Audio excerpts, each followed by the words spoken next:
In the early autumn of 2021, two sisters from Portland, Oregon embarked on what was supposed to be a simple weekend camping trip in the Gifford Pinchot National Forest.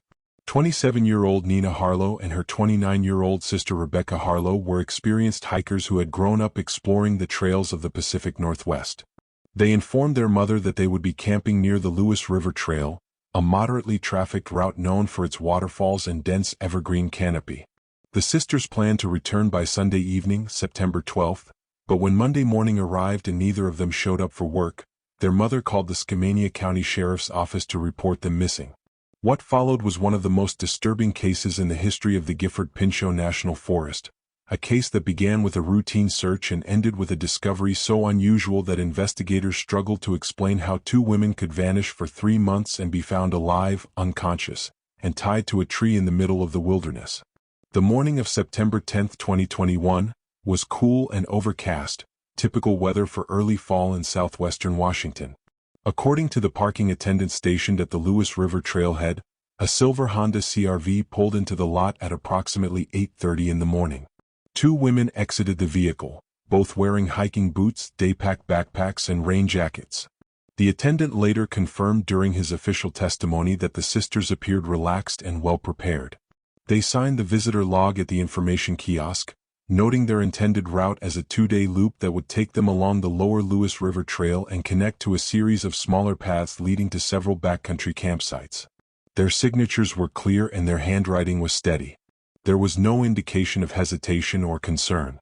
According to the plan, they left with their mother. Nina and Rebecca intended to camp near Bolt Creek, a quiet area several miles into the forest where the trail narrows and the tree cover becomes especially thick. The area is not heavily visited, even during peak season, which made it attractive to experienced campers looking for solitude. Their mother, Patricia Harlow, later stated in her official report that both daughters were cautious and responsible. They always carried extra food, a first aid kit, and a satellite communication device for emergencies. This detail would become important later because the device was never activated.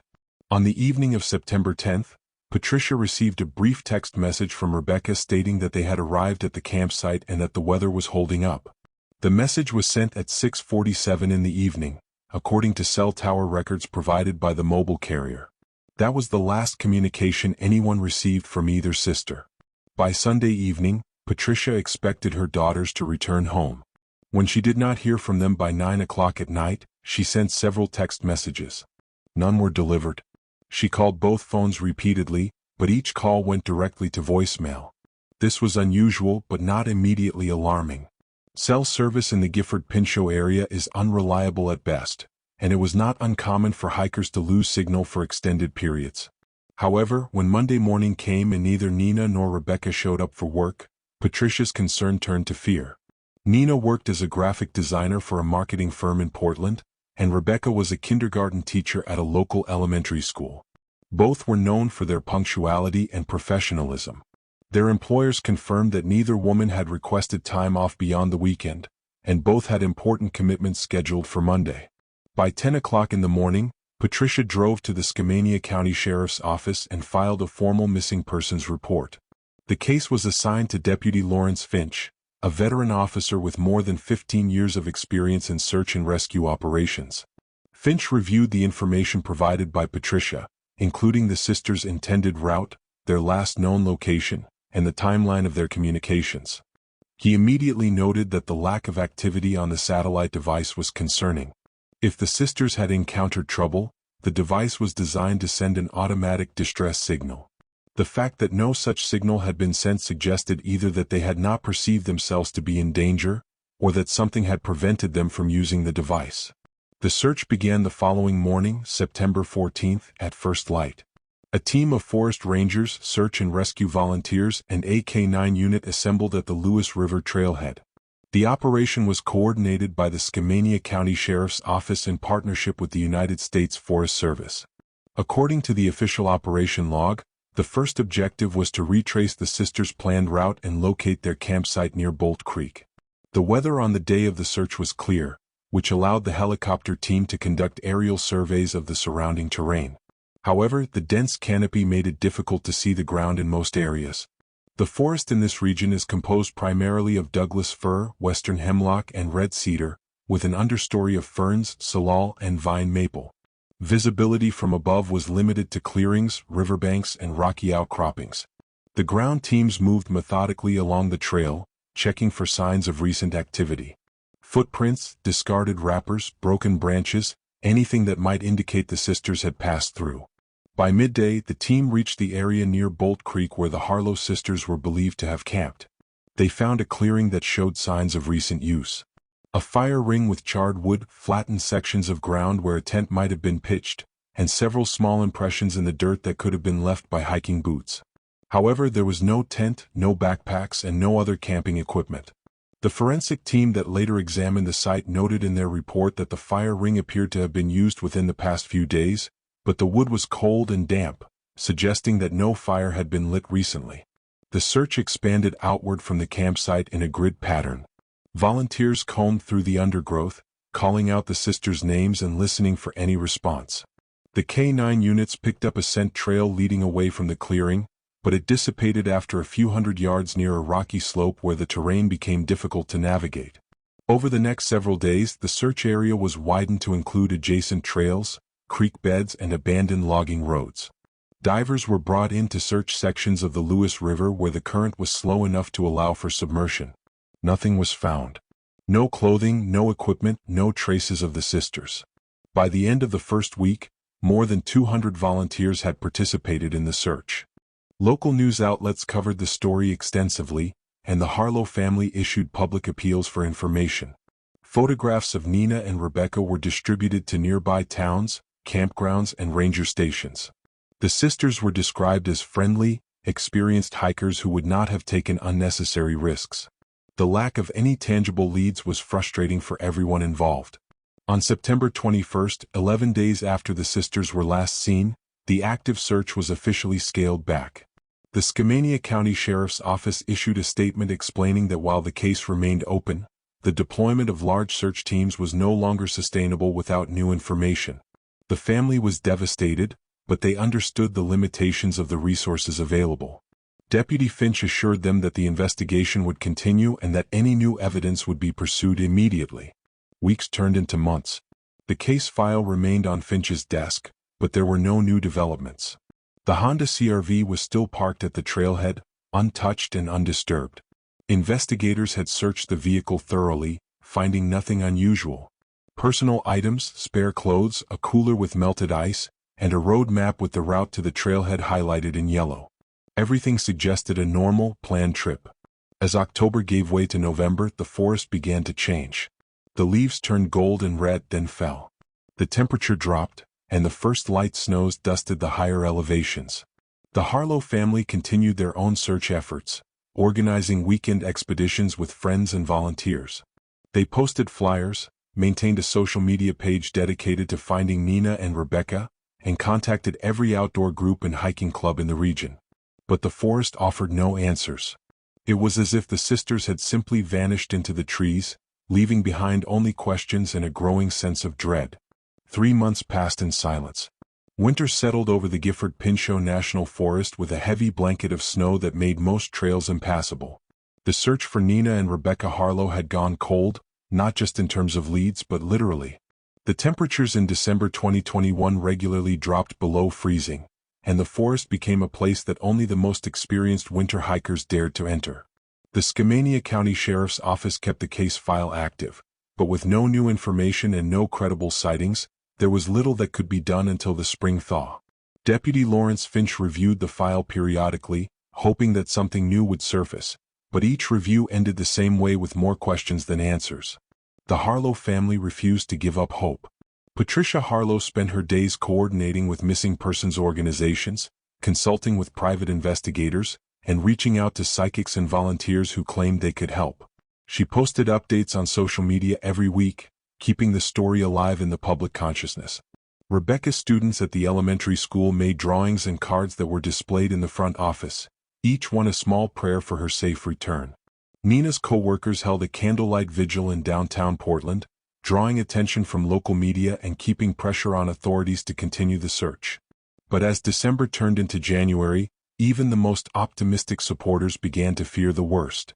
The chances of surviving 3 months in the wilderness, especially during winter, were extraordinarily slim. Hypothermia, starvation, exposure, wild animals, the list of dangers was long and unforgiving. Some volunteers quietly stopped attending the search meetings. Some family friends began to speak in past tense when referring to the sisters. The unspoken consensus was that Nina and Rebecca were gone, and that when spring came, the forest would give up their remains. But the forest had other plans. On the morning of December 14, 2021, a wildlife biologist named Gordon Pace was conducting a routine survey of elk migration patterns in a remote section of the Gifford Pinchot National Forest. His work required him to travel off-trail into areas that were rarely visited by the public. He was equipped with GPS tracking equipment, a camera with a telephoto lens, and several days' worth of supplies. According to his official report, he had been walking through a dense section of old-growth forest roughly 4 miles northeast of the Lewis River Trail when he noticed something unusual. At first he thought it was a pair of mannequins. 2 figures standing upright against a massive Douglas fir tree, their bodies motionless, their heads slumped forward. The scene was so strange and out of place that Pace initially assumed it was some kind of art installation or a prank left behind by other hikers. But as he approached, the details became clearer and more disturbing. The figures were not mannequins. They were human. 2 women, both dressed in heavily soiled and torn clothing, were bound to the tree with thick nylon rope. Their arms were pulled behind them, wrapped around the trunk, and secured tightly. Their legs were similarly bound at the ankles and knees, preventing any movement. Both women appeared unconscious, their heads hanging forward, their hair matted and filthy. Their faces were streaked with dirt, their skin pale and chapped from exposure. Their clothing, which had once been functional hiking gear, was now little more than rags. Pace stopped in his tracks, his heart pounding. For a moment he could not process what he was seeing. Then training took over. He pulled out his satellite phone and immediately dialed emergency services. His voice, according to the transcript of the call, was shaking but clear. He reported his exact GPS coordinates, described what he had found, and emphasized that the 2 women appeared to be alive but unresponsive. The dispatcher instructed him to approach carefully and check for vital signs, but not to untie them until help arrived. Pace moved closer, his hands trembling as he reached out to touch the neck of the nearest woman. He felt a pulse. It was faint and irregular, but it was there. He checked the second woman and found the same. Both were alive. Barely, but alive. He stepped back, overwhelmed by the impossibility of what he was witnessing. These women had been missing for 3 months. It was the middle of winter. The temperature that morning was just above freezing, and the nights regularly dropped well below. There was no shelter, no fire, no visible source of food or water. And yet, somehow they were still breathing. The emergency response was immediate. A helicopter was dispatched from the nearest ranger station, and a ground team was assembled to reach Pace's location. The terrain was difficult, covered in snow and thick underbrush, but the coordinates provided by Pace allowed the teams to navigate directly to the site. Within 90 minutes, the first responders arrived. The scene that greeted them was one that none of them would ever forget. The 2 women were still tied to the tree, their bodies slack and unresponsive. Their clothing was in tatters, exposing skin that was covered in bruises, scratches, and what appeared to be insect bites. Their hair was tangled and matted with dirt, leaves, and what looked like dried mud. Their hands and feet were swollen and discolored, likely from poor circulation caused by the tight bindings. One of the paramedics, a woman named Jennifer Whitmore, later described the scene in her official statement. She said that the sisters looked like they had been through a war. Their faces were gaunt, their eyes sunken, their lips cracked and bleeding. But what struck her most was the position of their bodies. Despite being unconscious, both women were still standing upright, held in place only by the ropes. It was as if someone had carefully arranged them to remain that way, even as they lost consciousness. The paramedics worked quickly.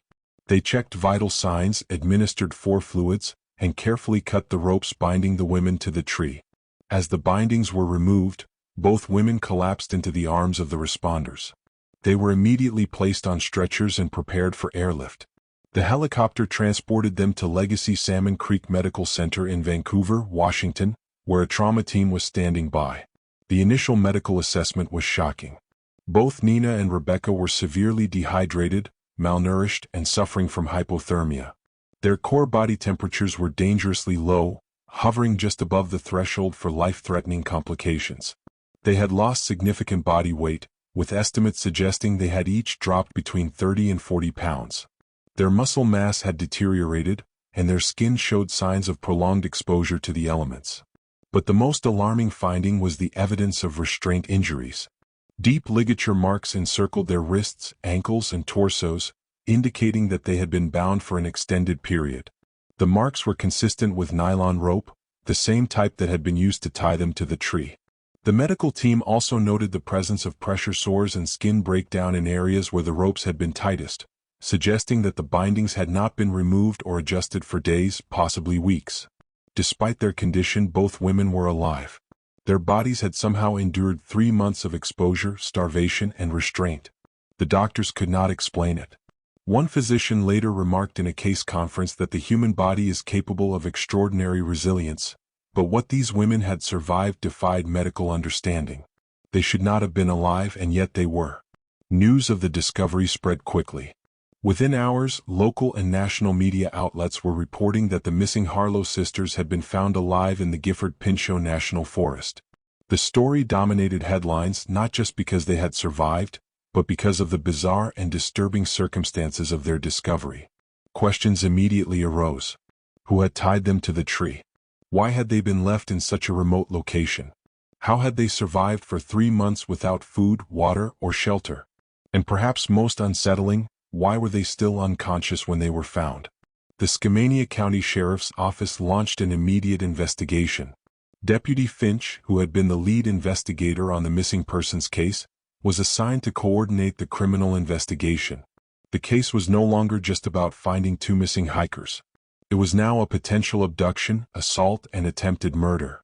The site where the sisters were found was treated as a crime scene. Forensic teams were dispatched to document every detail.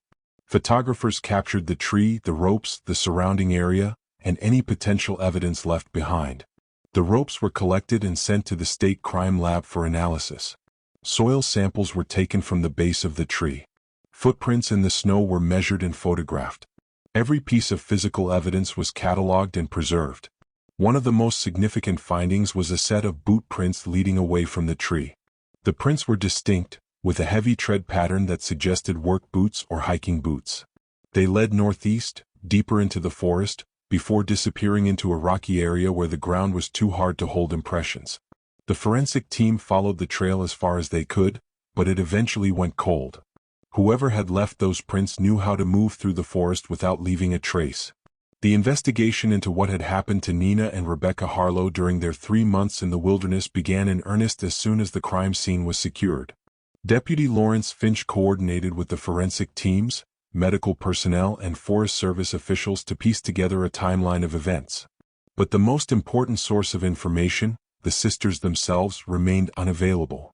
Both women were still unconscious, their bodies fighting to recover from the extreme trauma they had endured.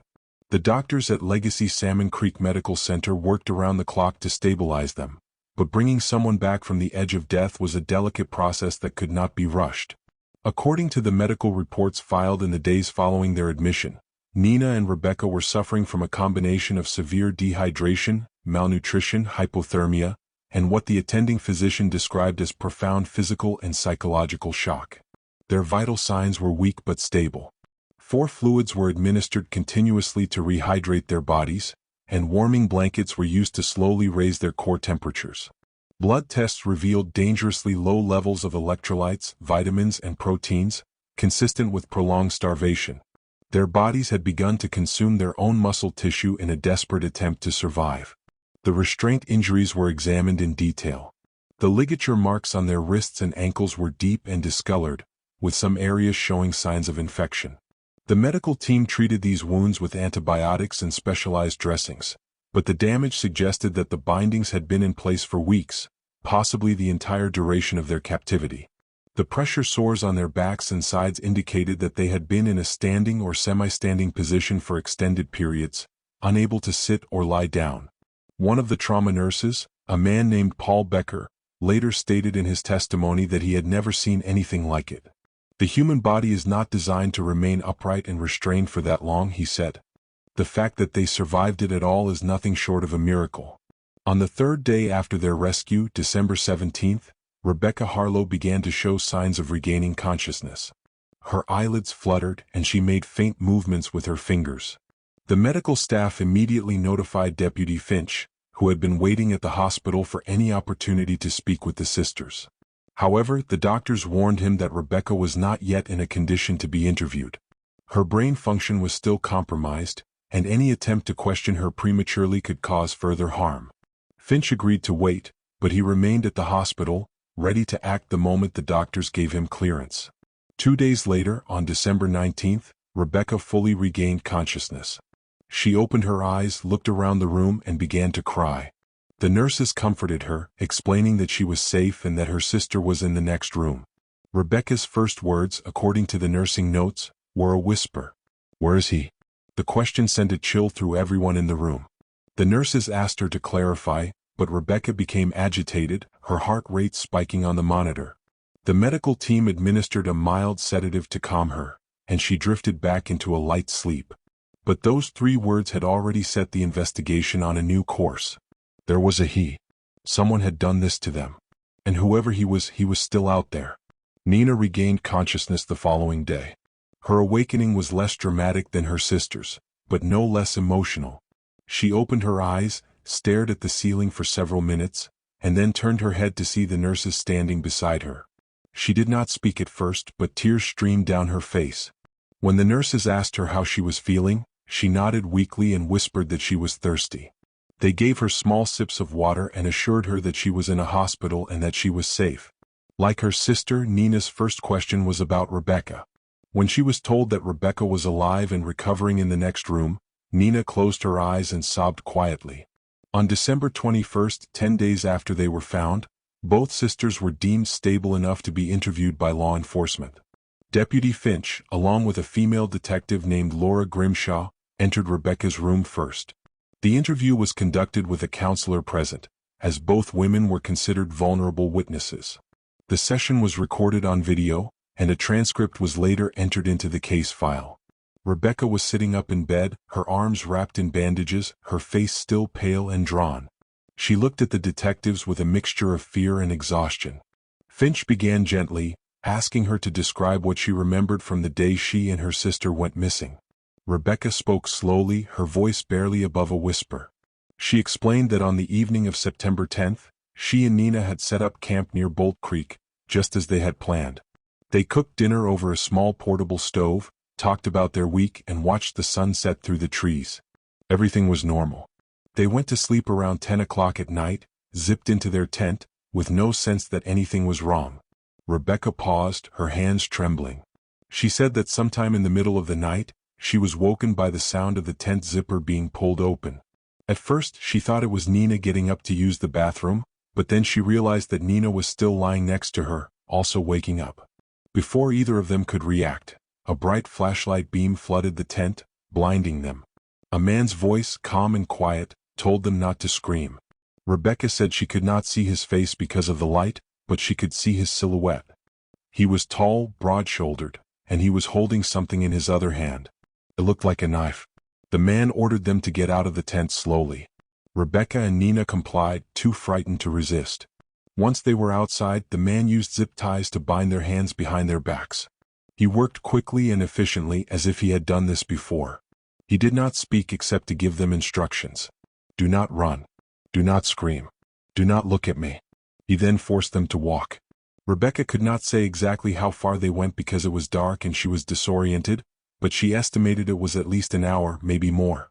They walked through the forest, stumbling over roots and rocks, with the man following close behind. At one point, Nina tried to ask him what he wanted, but he told her to be quiet. His tone was not angry, Rebecca said. It was worse than that. It was emotionless, like he did not care about them at all. Eventually, they arrived at a clearing where the man had set up what Rebecca described as a makeshift camp. There was a tarp stretched between 2 trees, a pile of supplies, and a large backpack. He made them sit on the ground while he prepared more restraints. This time he used nylon rope, the same kind that would later be found binding them to the tree. He tied their ankles, their knees, and then looped the rope around their torsos, securing them to nearby trees so they could not move. Rebecca's voice broke as she described what happened next. The man did not hurt them physically, at least not in the way she had feared. He did not assault them. He did not beat them. But he kept them there, tied up day after day. He gave them small amounts of water, just enough to keep them alive. Sometimes he gave them pieces of dried fruit or crackers, but never enough to satisfy their hunger. He barely spoke to them. When he did, it was only to tell them to stay quiet or to stop struggling.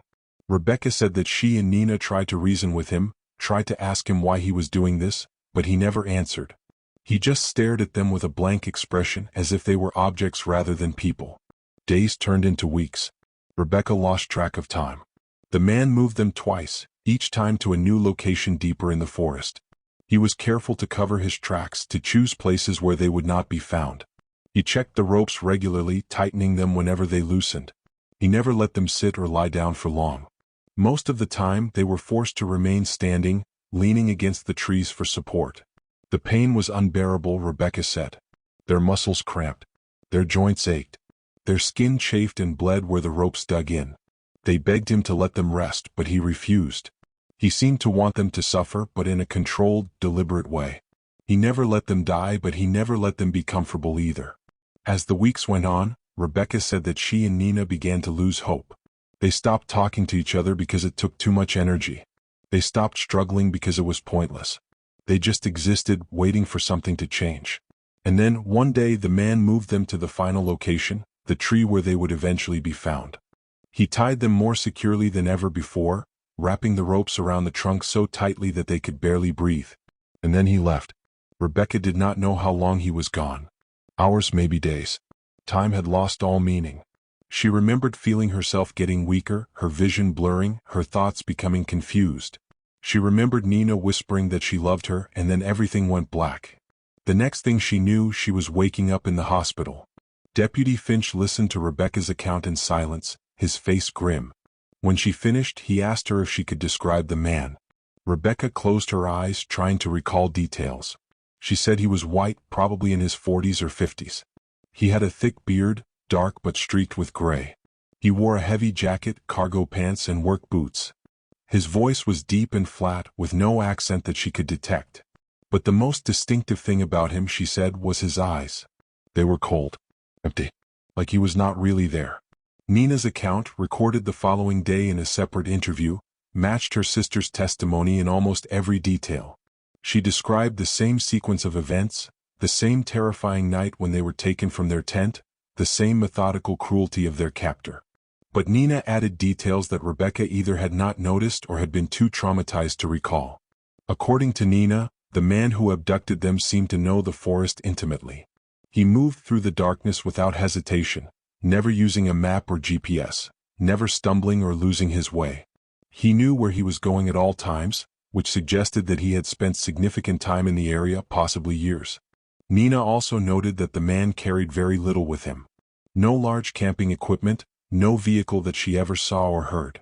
Everything he had fit into a single large backpack and a smaller waist pack. He was completely self-sufficient, living off the land in a way that indicated either military training or extensive wilderness experience. During the first few days of their captivity, Nina said she tried to memorize landmarks, hoping that if they ever escaped, she could lead rescuers back to where they had been held. But the man seemed aware of this. Every few days he would move them to a new location, always deeper into the forest, always farther from any trail or road. Each time he covered their tracks meticulously, brushing away footprints, breaking branches to disguise the path, and choosing routes that passed over rock or hard ground where tracks would not show. Nina recalled one specific moment that stood out to her. It was during the second week, she thought, though she could not be certain. The man had just finished tightening the ropes around her wrists, and she was in so much pain that she could not stop herself from crying. She asked him, through her tears, why he was doing this. What did he want from them? The man paused, looked at her with those empty eyes, and said something that chilled her to the bone. He said, "I just wanted to see how long you would last." Nina told the detectives that in that moment, she understood that this was not about ransom or revenge or any rational motive. It was an experiment to him. They were test subjects. He was studying their suffering the way a scientist might observe rats in a cage. And that realization was more terrifying than anything else, because it meant there was no reasoning with him, no appealing to his humanity. He did not see them as human. As the interviews continued over the next several days, both sisters provided additional fragments of information. They described the man's routine. He would check on them twice a day, usually in the early morning and late evening. He would give them water from a canteen, sometimes just a few sips, sometimes half a cup. The food he provided was minimal: dried fruit, crackers, once a piece of jerky. Never enough to sustain them, but just enough to keep them alive. He never built a fire, never cooked food, never did anything that might attract attention. He was a ghost, moving through the forest without leaving a trace. Rebecca mentioned that on several occasions she heard distant voices, hikers or search parties calling out names. Once, she was certain she heard a helicopter overhead. Each time, she and Nina tried to scream, but the man had gagged them with strips of cloth whenever he sensed anyone nearby. He would stand perfectly still, watching the forest, waiting until the sounds faded away. Then he would remove the gags and continue as if nothing had happened. Nina also described the psychological torment. The man rarely spoke, but when he did, it was always to remind them of their helplessness. He told them that no one was looking for them anymore. He said that their family had given up, that the search had been called off, that they had been forgotten. Nina said she tried not to believe him, but as the days stretched into weeks and then months, doubt crept in. Maybe he was right. Maybe no one was coming. The physical deterioration was slow but relentless. Both sisters described how their bodies began to shut down. Their muscles weakened, their skin became covered in sores, their hair fell out in clumps. They stopped menstruating. Their teeth became loose. They could feel themselves dying bit by bit, but the process was so gradual that there was no single moment when they could say, "This is the end." It was just a long, agonizing fade. And then, in what they believed were their final days, the man changed his pattern.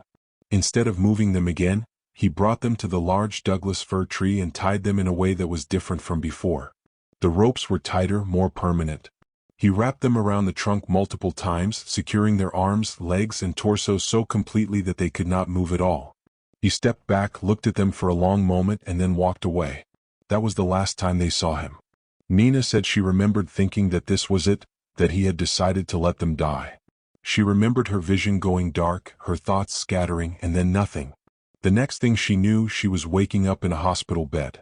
The testimonies provided by Nina and Rebecca gave investigators a clear picture of what had happened, but they also raised urgent questions. Who was this man? Where was he now? And why had he abandoned the sisters at the end instead of finishing what he had started? Deputy Finch assembled a task force that included detectives from the Skamania County Sheriff's Office, agents from the FBI's Violent Crimes Unit, and forensic specialists from the Washington State Patrol. The case was now classified as aggravated kidnapping, assault, and attempted murder. The fact that the suspect had held 2 women captive for 3 months in a national forest made it a federal case as well, which brought additional resources and expertise to the investigation. The first priority was to identify the suspect. The physical description provided by the sisters was detailed enough to create a composite sketch. A forensic artist worked with both Nina and Rebecca separately, and the resulting images were remarkably consistent. The man was estimated to be between 45 and 55 years old, white, with a heavy build, a thick dark beard streaked with gray and deep-set eyes. He was approximately 6 feet tall and had a weathered, sun-damaged complexion consistent with someone who spent a great deal of time outdoors. The composite sketch was distributed to law enforcement agencies throughout the Pacific Northwest, posted on social media, and featured on local and national news programs. Tips began to come in almost immediately, but most were either vague or based on individuals who had alibis or did not match the description closely enough. One promising lead came from a retired forest ranger named Donald Kemper, who contacted the tip line after seeing the sketch on the evening news. Kemper said that the man in the drawing looked familiar. He believed it might be someone he had encountered several times over the years in the Gifford Pinchot area, a man who lived off the grid and avoided contact with other people. Kemper described this individual as a survivalist type, someone who moved through the forest like he owned it, who never registered with the Park Service, and who seemed to resent the presence of other hikers. Kemper could not remember the man's name, but he recalled that he drove an old pickup truck, dark green or gray, and that he had once mentioned living somewhere in the backcountry near the Wind River drainage. This information was passed to the investigative team, and a search of vehicle registration records in the region was initiated. Analysts cross-referenced the description with known individuals who had previous contacts with law enforcement in the area, focusing on those with records of trespassing, poaching, or other violations related to public lands. Within 2 days, a name surfaced. His name was Vincent Lowell, a 52-year-old man with a sparse but telling criminal history. Lowell had been cited multiple times for illegal camping, trespassing in restricted areas, and hunting out of season. He had no permanent address on record, but his last known location was listed as a rural route near the town of Carson, Washington, about 20 miles south of the area where the sisters had been found. His vehicle registration matched the description provided by Kemper, a 1998 Chevrolet Silverado, dark green with Washington plates. More importantly, Lowell's physical appearance matched the composite sketch almost perfectly. His driver's license photo, taken 6 years earlier, showed a man with a heavy beard, deep-set eyes, and a hardened expression. He was listed as 6 feet 1 inch tall and 210 pounds. The resemblance was striking enough that Deputy Finch immediately elevated Lowell to the top of the suspect list. A background check revealed additional concerning details. Lowell had served in the United States Army in the early 1990s, with a specialty in field reconnaissance. He had been honorably discharged, but his service record noted several disciplinary actions for insubordination and failure to follow protocol. After leaving the military, he had worked sporadically in construction and logging, but there was no record of steady employment after 2015. He appeared to have dropped off the grid entirely, living a transient lifestyle in the forests of southern Washington. Investigators obtained a warrant to search any property or vehicles associated with Vincent Lowell. The challenge was finding him. He had no phone, no email, no social media presence, and no utility bills. He was a man who existed almost entirely outside the modern world. The search focused on the area near Carson, where Lowell's truck had last been registered. Deputies canvassed the rural roads, showing his photo to residents and asking if anyone had seen him recently. Several people recognized him. One woman said he used to park his truck on a dirt turnout near the Wind River and hike into the woods for weeks at a time. A gas station attendant recalled selling him fuel and supplies a few months earlier, but could not remember exactly when. On December 27, 2021, a break in the case came from an unexpected source. A postal worker named Amanda Briggs, who serviced the rural routes near Carson, called the tip line after seeing Vincent Lowell's photograph on the news. She told investigators that she had seen a man matching his description just 3 days earlier, on December 24, Christmas Eve. He had been walking along Forest Road 43, a remote gravel road that led deep into the backcountry. She remembered him clearly because it was unusual to see anyone on foot in that area, especially in winter. Briggs said the man was carrying a large backpack and walking away from the main road, heading toward the forest. She had slowed down as she passed him, thinking he might need help, but he had waved her off without making eye contact. She noted that he had a thick beard and was wearing heavy outdoor clothing. When she saw his photo on the news, she was certain it was the same person. Deputy Finch immediately organized a search operation focused on Forest Road 43 and the surrounding wilderness. A team of deputies, Forest Service officers, and FBI agents assembled at the trailhead early on the morning of December 28. The area was remote, heavily forested, and covered in snow. The temperature was well below freezing, and visibility was limited by the thick canopy overhead. The team moved cautiously, aware that if Lowell was indeed in the area, he would have the advantage of knowing the terrain far better than they did. Search dogs were brought in to track any scent, and a drone equipped with thermal imaging was deployed to scan the forest for heat signatures.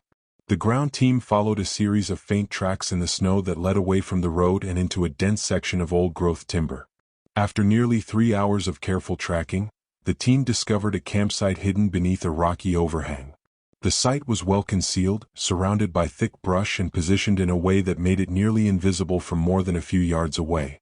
There was a small tarp stretched between 2 trees, a sleeping bag laid out on a bed of pine needles, and a circle of stones that had been used as a fire pit, though no fire was currently burning. Personal items were scattered around the site, including a metal cooking pot, a water filtration system, several cans of food, and a large hunting knife in a leather sheath. Next to the sleeping bag was a backpack, the same type that had been described by the postal worker.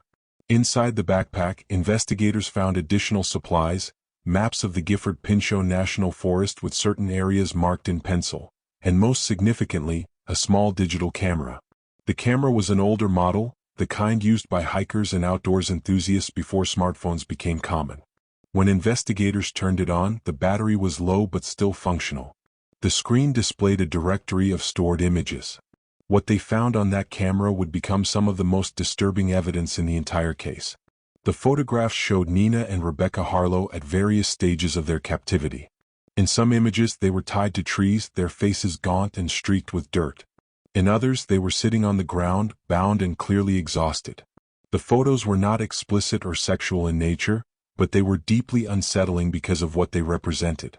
They were documentation, records kept by someone who viewed his victims as specimens.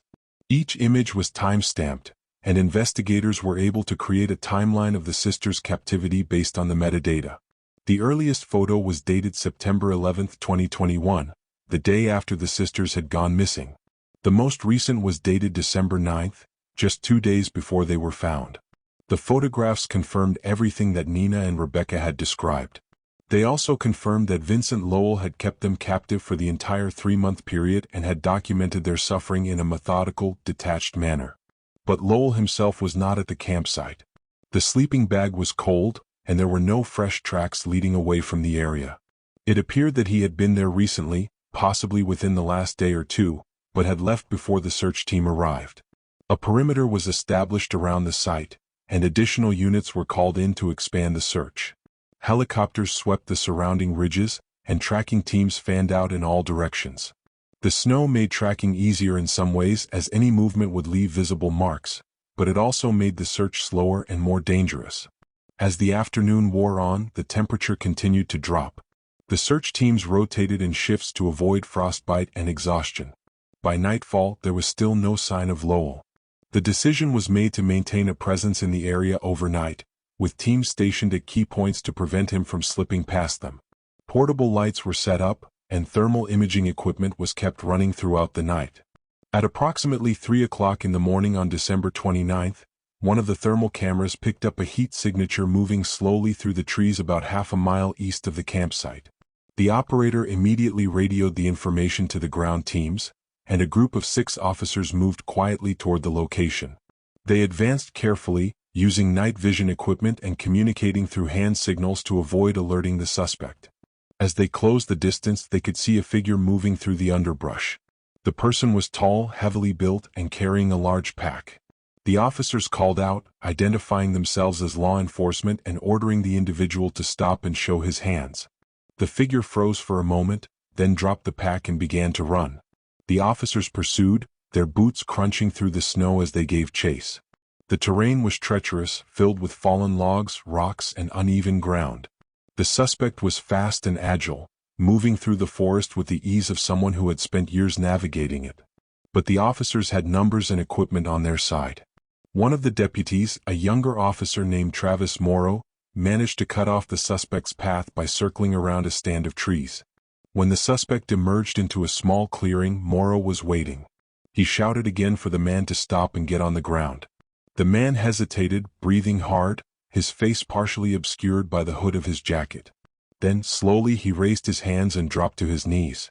Officers converged on him, weapons drawn, ordering him to lie flat and place his hands behind his head. He complied without resistance. As the officers secured him with handcuffs, they pulled back his hood and shone a flashlight on his face. It was Vincent Lowell. The resemblance to the composite sketch was unmistakable. The thick beard, the deep-set eyes, the weathered skin. He stared up at the officers with an expression that was neither fearful nor defiant. It was blank, emotionless, the same look that Nina and Rebecca had described. Deputy Finch arrived at the scene 20 minutes later. He looked down at the man in handcuffs and felt a surge of relief mixed with anger. This was the person who had tormented 2 innocent women for 3 months, who had left them to die in the cold, who had treated them like objects in some twisted personal experiment. Lowell was read his rights and transported under heavy guard to the Skamania County Jail. He did not speak during the ride, did not ask for a lawyer, did not protest his arrest. He simply sat in the back of the patrol car, staring out the window at the dark forest passing by. Back at the campsite, forensic teams continued their work. In addition to the camera, they found notebooks filled with handwritten entries. The entries were not a diary in the traditional sense, but rather observational notes. Lowell had recorded details about the sisters' physical condition, their responses to deprivation, their emotional states. He had written about how long they could go without food, how their bodies reacted to cold, how their will to resist diminished over time. It read like a field report, clinical and detached. One entry, dated November 18th, described how Rebecca had stopped speaking altogether and how Nina had become delirious, talking to herself and seeing things that were not there. Lowell had noted these observations without any indication of empathy or guilt. To him, they were simply data points. The notebooks were entered into evidence, along with the camera, the maps, and all other materials found at the site. The case against Vincent Lowell was building rapidly, and it was clear that the evidence was overwhelming. But there was still one question that haunted everyone involved in the investigation. Why had he left the sisters tied to that tree and walked away? Why, after 3 months of keeping them captive, had he not finished what he had started? The answer, if there was one, would have to come from Lowell himself. We're getting close to the end of this harrowing story. If you've made it this far, you need to see how it all concludes. Make sure to stay until the very end, and share this video so others can hear this incredible story of survival. Vincent Lowell's first formal interrogation took place on the afternoon of December 29, 2021, in an interview room at the Skamania County Jail. He had been in custody for less than 12 hours, and already the weight of evidence against him was substantial. The digital camera, the notebooks, the campsite, the testimony of the sisters, all of it pointed to a man who had committed one of the most disturbing crimes in the history of the Pacific Northwest. Deputy Lawrence Finch led the interrogation, accompanied by FBI Special Agent Karen Durst, who specialized in crimes involving abduction and psychological manipulation. The session was recorded on video, and a transcript was prepared for use in the eventual trial. Lowell sat across the table from them, his hands cuffed in front of him, his expression as empty as it had been when he was arrested. He had been offered a lawyer, but he declined. He said he did not need one because he had nothing to hide. That statement alone was chilling, given the nature of the evidence already collected. Finch began by asking Lowell to confirm his identity and his recent whereabouts. Lowell answered in a flat, monotone voice. He confirmed that his name was Vincent Andrew Lowell, that he was 52 years old, and that he had been living in the Gifford Pinchot National Forest for the better part of 6 years. He said he preferred the forest to towns or cities because people were unpredictable and annoying. The forest, he said, made sense. It had rules. It had order. When asked about Nina and Rebecca Harlow, Lowell did not deny knowing who they were. He acknowledged that he had encountered them on the night of September 10, 2021, and that he had taken them from their campsite. He described the event in the same clinical, detached manner that characterized his notebook entries. He said he had been observing the campsite for several hours before approaching, waiting until he was certain they were asleep.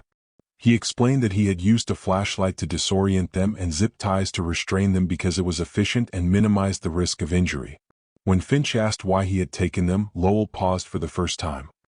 He tilted his head slightly, as if considering how to explain something that should have been obvious. Then he said, "I wanted to see what would happen." Agent Durst pressed him on this. She asked what he meant by that, what he was trying to learn. Lowell's answer was disturbing in its simplicity. He said he had always been curious about human endurance, about how long a person could survive under extreme conditions without food, water, or comfort. He said that books and documentaries only provided so much information, and that he wanted to conduct his own research.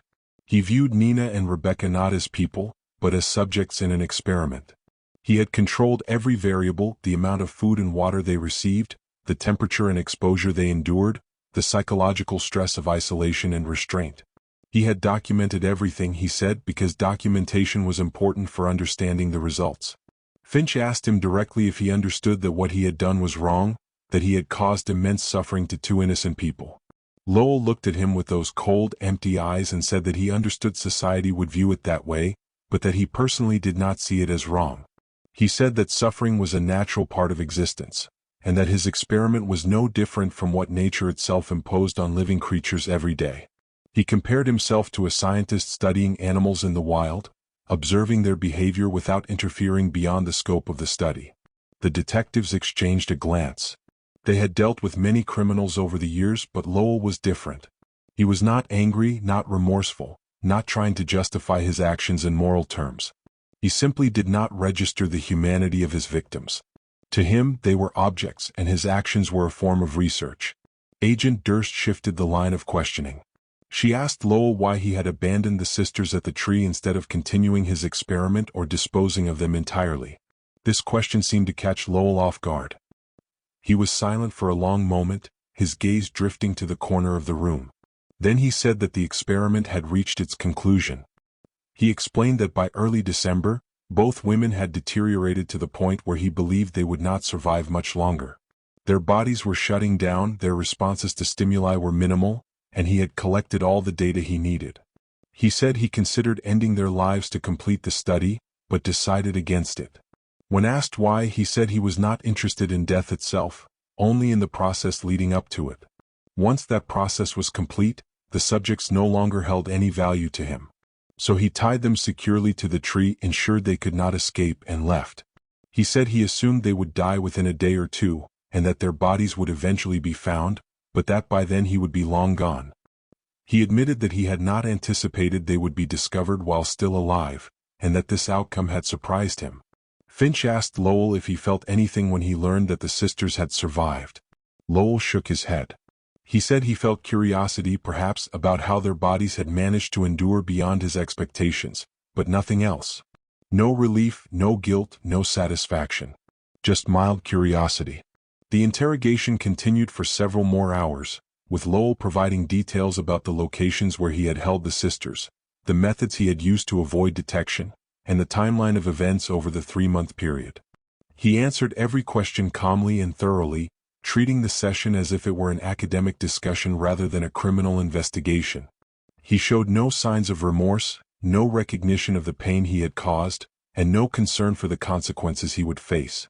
By the end of the session, it was clear to everyone in the room that Vincent Lowell was not going to offer any kind of apology or explanation that would make sense to a normal person. He existed in a mental space where human life had no intrinsic value, where suffering was merely a data point, and where his actions were justified by his own twisted sense of intellectual curiosity. The case against Vincent Lowell moved forward quickly. The evidence was overwhelming, and his own confession left no room for doubt. He was formally charged with 2 counts of aggravated kidnapping, 2 counts of assault in the first degree, and 2 counts of attempted murder. Additional charges were added related to the use of restraints, the infliction of psychological trauma, and the violation of federal laws governing crimes committed on public lands. The trial took place in the spring of 2022, in the United States District Court for the Western District of Washington. The proceedings were closely followed by local and national media, and the courtroom was filled with reporters, legal observers, and members of the public who wanted to see justice served. Nina and Rebecca Harlow both testified, describing in painful detail the 3 months they had spent in captivity. Their testimony was emotional and compelling, and there were moments when even the judge had to pause the proceedings to allow them time to compose themselves. They described the physical agony of being bound for weeks on end, the mental torment of not knowing if they would ever be found, and the slow, creeping realization that they were going to die alone in the forest. But they also spoke about the strength they had drawn from each other, the whispered words of encouragement, the shared determination to survive one more day. The prosecution presented the photographs from Lowell's camera, the entries from his notebooks, and the forensic evidence collected from the crime scene and his campsite. Expert witnesses testified about the severity of the injuries the sisters had sustained, the medical improbability of their survival, and the psychological impact of prolonged captivity and torture. The defense, which Lowell had eventually agreed to accept after being advised by the court, attempted to argue that he suffered from a mental disorder that impaired his ability to understand the wrongfulness of his actions. A psychiatrist testified that Lowell displayed traits consistent with severe antisocial personality disorder and possible schizoid tendencies. However, the prosecution countered with their own expert, who stated that while Lowell certainly had profound psychological abnormalities, he was fully aware of what he was doing and had taken deliberate steps to avoid detection, which demonstrated a clear understanding that his actions were criminal. The jury deliberated for less than 6 hours. On April 14, 2022, they returned a verdict of guilty on all counts. The courtroom erupted in quiet sobs and sighs of relief as the verdict was read. Nina and Rebecca, sitting in the front row with their mother, held each other tightly, tears streaming down their faces. Sentencing took place 2 weeks later. The judge, a veteran of the federal bench named Honorable Thomas Langford, delivered a statement before announcing the sentence. He said that in his 30 years on the bench, he had never encountered a case that so starkly illustrated the capacity for human cruelty. He noted that Vincent Lowell had treated 2 human beings as if they were laboratory animals, subjecting them to unimaginable suffering for no reason other than his own curiosity. He said that the only appropriate response was to ensure that Lowell would never have the opportunity to harm another person again. Vincent Lowell was sentenced to life in prison without the possibility of parole on each count, to be served consecutively. In total, he received 6 life sentences. He showed no reaction as the sentence was read. He simply nodded once, as if acknowledging a piece of information, and was led out of the courtroom by federal marshals. In the months following the trial, Nina and Rebecca Harlow began the long process of recovery. Both underwent extensive physical therapy to regain strength and mobility in their limbs, which had been severely damaged by the prolonged restraint. They also participated in trauma counseling, working with specialists who helped them process the psychological wounds left by their ordeal. Their mother, Patricia, became an advocate for missing persons and wilderness safety, working with National Park Services to improve communication systems and search protocols. She also established a foundation in her daughters' names to support survivors of abduction and violent crime. Nina eventually returned to her work as a graphic designer, though she admitted in interviews that she no longer felt comfortable in isolated places. Rebecca took a leave of absence from her teaching position but eventually returned to the classroom, saying that her students gave her a reason to focus on the future rather than the past. Both sisters spoke publicly about their experience, not to relive the trauma, but to help others understand the importance of vigilance, the resilience of the human spirit, and the need for communities to support survivors. The case of Nina and Rebecca Harlow became a reference point for law enforcement agencies across the country, studied in training programs as an example of how quickly a routine outing can turn into a nightmare, and how critical it is to maintain search efforts even when hope seems lost. The fact that the sisters were found alive after 3 months against all odds was attributed to a combination of sheer will, the chance discovery by a wildlife biologist, and the meticulous investigative work that followed. Vincent Lowell remains incarcerated in a federal maximum security facility, where he spends his days in isolation. He has never expressed remorse for his actions, and according to prison records, he spends most of his time reading scientific journals and writing in notebooks that are regularly confiscated and reviewed by prison officials. He has never attempted to contact the Harlow family, and they have made it clear they have no interest in hearing from him. The forest where the sisters were held has returned to its quiet, indifferent state. The tree where they were found still stands, a silent witness to their suffering and survival. Hikers occasionally pass by it, unaware of the horror that unfolded there. But for those who know the story, it serves as a reminder that even in the most beautiful places, darkness can hide, and that the strength to endure can be found in the most unlikely circumstances. Nina and Rebecca Harlow survived because they refused to give up, because they held on to each other, and because somewhere deep in the cold, unforgiving wilderness, a fragment of hope remained alive. And in the end, that was enough.